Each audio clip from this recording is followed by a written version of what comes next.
Hello, Dance Universe! Nag-enjoy ba kayo? Yes. Kasi ako kinakabahan pa rin. Hindi kasi May ikaw kami- nag-enjoy ka. Nag-enjoy ako, Talaga, sobrang oo. enjoy. Naiyak ka nga sa sobrang. Sa sobrang enjoy ko, nakakaiyak.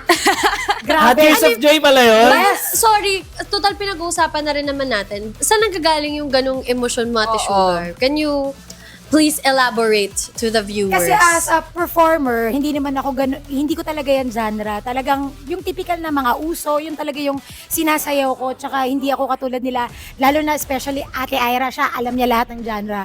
So ito yung binigay sa akin, talagang alam nila na talagang hindi ko, ang hirap ko mag-memorize.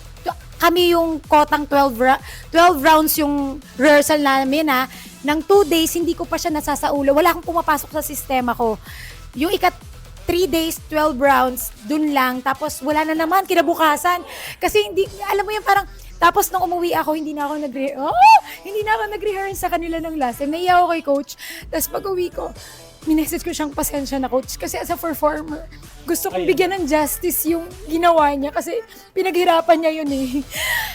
Yun lang, sabi ko nga, Lord, ikaw na to, sabi ko sa kanya.